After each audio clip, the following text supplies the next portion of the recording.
ante el escenario que tenemos, hay cosas en las que uno tiene que, claro, priorizar, ¿cierto? La alimentación de la familia, algo en lo que uno simplemente tiene que gastar. O sea, tú no puedes sacar el pan de la mesa.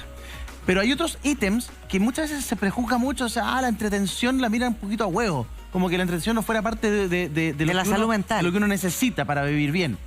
Pero, por ejemplo, vaya hoy, por ejemplo, recitales, cine, salir a comer. De pronto hay que ser más selectivo, es decir, si yo salía, no sé, pues 3 veces al mes, voy a salir 1 vez al mes. Si a mí me gusta ir a 5 conciertos al año, voy a tener que ir a 1 concierto al año. ¿Por qué? Porque la plata va a estar más cara. Si me voy a endeudar, porque estoy pensando en los conciertos de Daddy Yankee, el concierto de Guns N' Roses, el concierto de Coldplay, vendidísimo, la fila virtual, 1,5 millones de personas. Lollapalooza, que ya se viene. Lollapalooza que viene ahora, en fin. El Festival de Viña, que se viene ahora. El Festival de Viña. Entonces, y son entradas caras. ¿Tú qué recomendarías a esas personas que van a usar su tarjeta de crédito para comprarse una entrada para un show? Sacarla al contado, en 3 cuotas, en 6 cuotas, en 12 cuotas. Porque uno dice 12 cuotas no las voy a sentir. Pero todos tenemos garantizada la vega de aquí a un año. Está muy difícil ese escenario. ¿Qué piensas tú? Así es, muy difícil. En general, el ideal, ¿no?, sobre todo para amortiguar el impacto de una entrada a un recital que cada día están más caras, es que ojalá, si es que existe la posibilidad, se saque con una tarjeta de crédito, pero con 3 cuotas, pero sin intereses. Claro. Ese es como el mejor formato. Claro. Vale decir, no pagar todo de un viaje, como se dice, porque no tengo esa liquidez, pero la puedo amortizar en 3 ir con la cuotas. entrada a pagar el concierto, porque es atroz. Ir y después seguir pagando. Seguir pagándolo, claro. Claro, o sea, Claro. se disfrutó las 2, las 3 horas y después se sufre 6 meses, 3 meses o lo que signifique aquello. Entonces, Claro. ahora, ojo.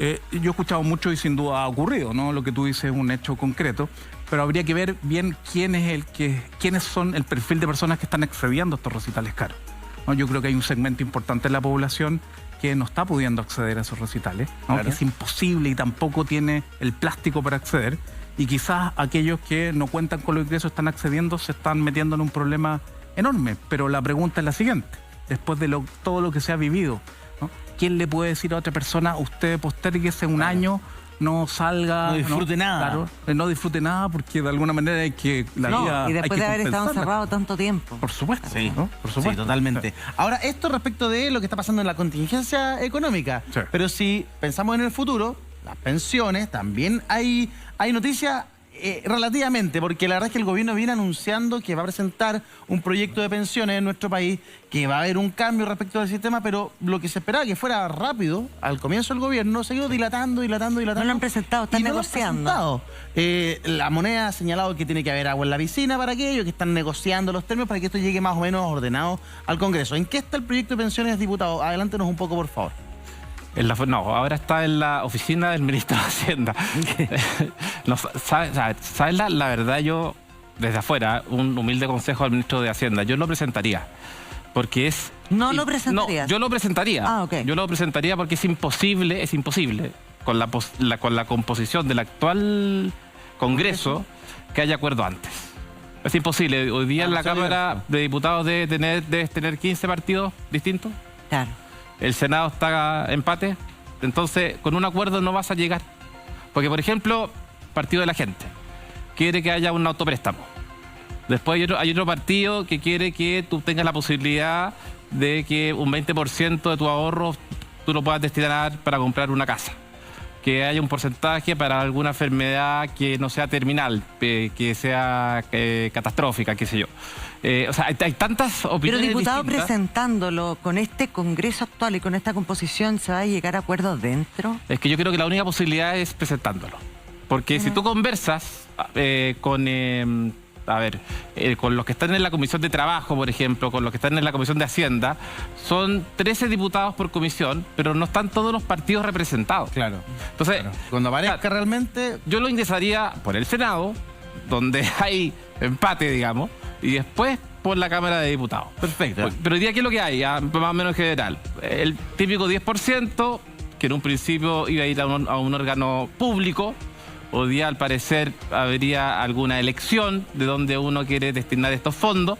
Los fondos que tú ya tienes, supuestamente, que es lo que se denomina el stock, pertenecen a ti, son heredables, eso no se toca. Y este 6% iría a un fondo solidario. Y ahí está la gran pelea. Los del 10% a futuro dicen que uno elija donde quiere que se vaya. Y en eso habría más o menos consenso. Y donde no hay consenso, pero para nada, donde no hay consenso, es en el 6%. Unos dicen 6% todo a un fondo solidario, otros dicen no, un 3% fondo solidario, el otro 3% particular. Y perdón, ¿y ese 6% a cuenta del empleador? Ahí está yo otra pelea. Uno dice el 6% que sea de manera progresiva del empleador, otro dice que sea una parte del trabajador, otro del empleador, otro de parte del Estado, trabajador, empleador. Entonces, yo creo que la única forma de zanjar esto es que ingrese, y ahora. Pero Marcel anunció que este 6% finalmente iba a ser a cargo del empleador, lo anunció hace 3 meses ahí viene atrás. el tema con las pymes. Y anunció que este 6% iba, el 6% íntegro también al fondo común. Es que yo creo, sinceramente, que no están los votos para que vaya el 6%, hoy día, el 6% a un fondo común. Yo creo que estaban los votos, ojo con lo que voy a decir, yo creo que en el gobierno anterior estaban los votos para que un 3% fuera un fondo común y el 3% a las cuentas individuales. Pero yo creo que hoy día, como está el país de dividido, yo creo que no están los votos para que el 6% completo se vaya a un fondo común. Y mientras tanto no se ponen de acuerdo, los chilenos Por eso, siguen con pero presiones por eso como la UEFA. tienen que ingresarlo.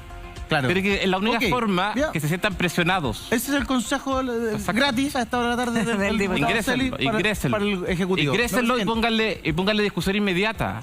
Y que no salga hasta que nos pongamos de acuerdo. Me gusta, ya, perfecto. Ahora, Marco, explícanos, por favor, La realidad. ¿qué significa este 6% adicional? ¿Es suficiente? ¿No es suficiente? ¿Qué pasa desde los números, desde la economía? Porque la lista política nos quedó clarísima con el diputado.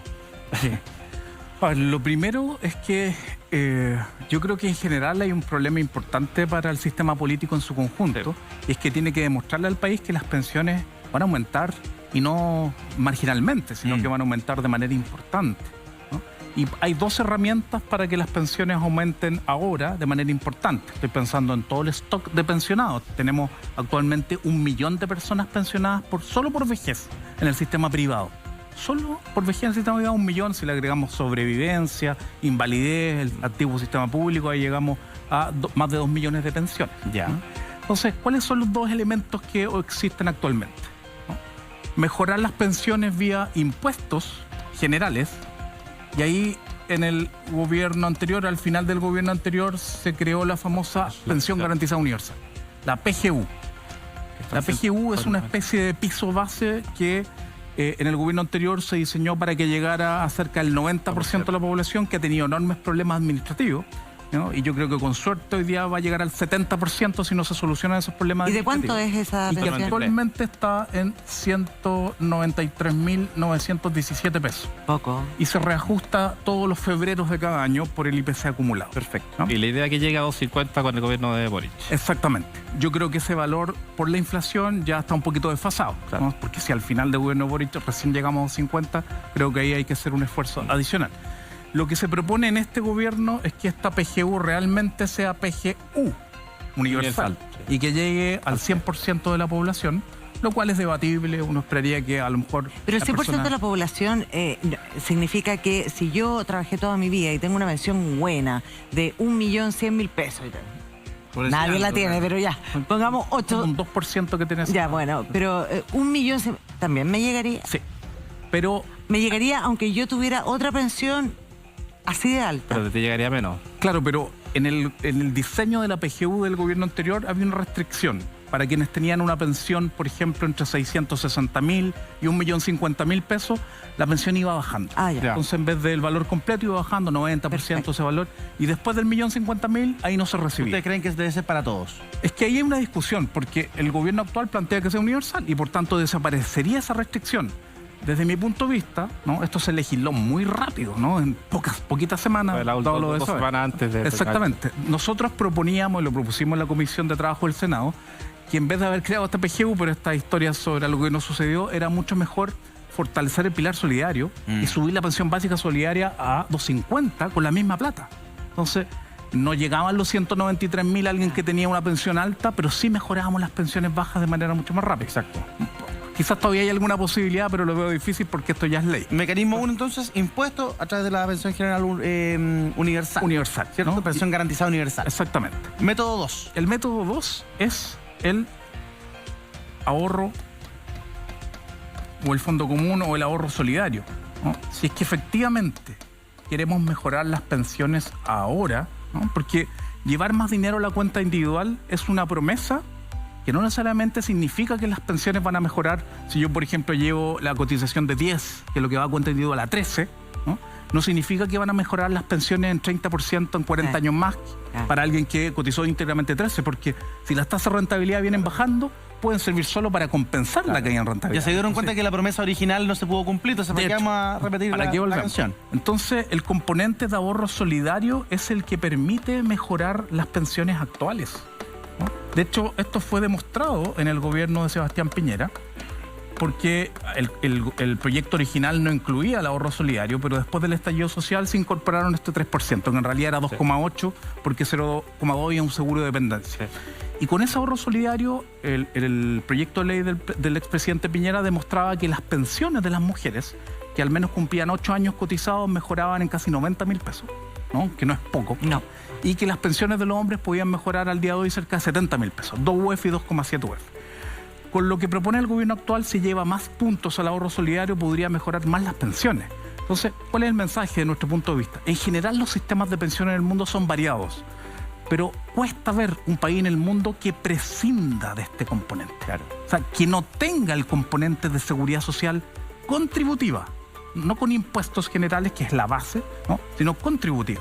Entonces, si tenemos un componente de ahorro solidario pequeñito, marginal, una especie de mini sistema mixto, nos va a ir mal con la mejora de las pensiones. No mueve la aguja. Claro, entonces, en términos, yo sé que hay distintos pensamientos, distintas ideologías, pero creo que en algún momento se va a imponer la materialidad, que las personas tienen que contar con más recursos, tienen que mejorar las pensiones sin comprometer los flujos futuros. ¿Y cuál es la fórmula como Fundación Sol que proponen ustedes que sería ideal para Chile? Porque todos los países tienen distintos tipos, mixtos, solidarios, pero la realidad de cada país es muy distinta. ¿Qué proponen ustedes para nuestro país? A ver, nosotros siempre hemos propuesto un esquema que se basa en los principios de la Organización Internacional del Trabajo, que es ordenador, ¿no? Porque nos permite construir un edificio que esté bien diseñado y no se nos caiga a mitad de camino, ¿no? De hecho, lo hemos hecho en este mismo programa en algún momento. Un primer pilar que justamente sería una especie de pensión universal. Nosotros proponíamos que esta pensión universal fuese un mínimo garantizado, no una pensión que se le agregue. Si una persona tiene una pensión de 1 millón, ¿le agrego esto? No, porque ahí los recursos fiscales no son ilimitados. Claro. Y pensamos que es mucho mejor tener una especie de mínimo equivalente a una pensión universal que se vaya acercando al salario mínimo. Ya. Entonces, esto es muy importante porque hablamos recién de los 193.917 pesos. Claro. Y uno dice, ¿y eso es mucho o es poco? Sabemos que los recursos no son ilimitados, pero la línea de la pobreza para un hogar de una persona está más de 12.000 pesos por sobre ese valor, y el salario mínimo va a llegar en algunos meses más a 410.000 pesos. ¿Y de dónde se saca esa plata? Eso es con impuestos generales, pero no financiando a todos los jubilados y jubiladas con 400.000 pesos, ojalá en 5 o 6 años gradualmente, sino que asegurando que ninguna pensión esté por debajo de este valor. Que es distinto a entregarle rajatablas a todos 400.000 pesos. Claro. Y eso es con impuestos generales, que es lo que se está buscando hoy día. El que no lo necesita finalmente no lo recibe. Exactamente, porque ya tiene el garantizado. Perfecto. ¿No? De hecho, la PGU mejorada le va a costar al Estado en torno a 1,6, 1,7% del PIB. Entonces, es bastante importante el gasto. Luego, el segundo componente es lo que tiene la mayoría de los países del mundo, que es el componente de seguro social, ¿no? Que es esta lógica del reparto, que en general a veces se explica de una manera bastante poco pedagógica, como que quiebra, ¿no? Este es un componente de seguro social que lo que hace es que en la medida que las personas van cotizando más, van obteniendo mejores pensiones a través de tasas de reemplazo. ¿Qué es una tasa de reemplazo? El porcentaje que una persona va a sacar del sueldo que ganaba como pensión. Perfecto. Entonces, si usted cotizó 10 años, va a sacar una tasa de reemplazo baja porque los recursos no van. Una cuenta individual. No, esta es una cuenta colectiva. Perfecto. ¿no? Un funcionamiento colectivo. Acá está la solidaridad intergeneracional y estos son los componentes de seguro social que tienen gran parte de los países en el mundo. Y los pocos que no lo tienen, como podría ser Holanda o Dinamarca, tienen sistemas de ahorro en las empresas a través de sindicatos, porque el 90% está cubierto por negociación colectiva. Y el tercer componente, ¿no? Y veamos que es un componente complementario, son, por ejemplo, el ahorro individual. Claro. ¿No? Y el ahorro individual lo que hace es, bueno, por ejemplo, si el país democráticamente decide tener este componente, que sea un componente que venga a complementar, ¿no?, el ahorro de las personas para mejorar las tasas de reemplazo, para mejorar las pensiones. Pero en Chile, si lo graficamos, lo que tenemos es esto dado vuelta. Exactamente, sí. No tenemos esto y esto llega hasta... La torta está al revés. Claro. Y por eso se... ¿Y el ahorro individual que ustedes proponen también es un 10% obligatorio? Nosotros proponemos que sea menor. Eso no significa que haya que expropiarle a las personas su fondo, sino que las personas pasen a tener una cuenta que se conoce técnicamente como una cuenta nocional, que es un reconocimiento del ahorro que tiene la persona o de la pensión que tiene, y esa pasa a ser su base, ¿no? Porque Perfecto. Chile tiene un sistema totalmente distinto a este, entonces en una transición habría que considerar y respetar esa base. Oye, ojalá en el Ejecutivo hagan caso de las palabras del diputado Celi e ingrese luego el proyecto para que podamos hablar ya con materia concreta cuál es la propuesta. Y además, ojo, que el ahorro individual también uno podría incluir el APB. El APB, exactamente. Además, Que es que es voluntario. Sí, Claro. pues. Marco Kremerman, economista de la Fundación Sol, diputado de Celis, gracias a ambos por habernos acompañado esta jornada de Hola Chile. Gracias a ustedes. Que les vaya bien.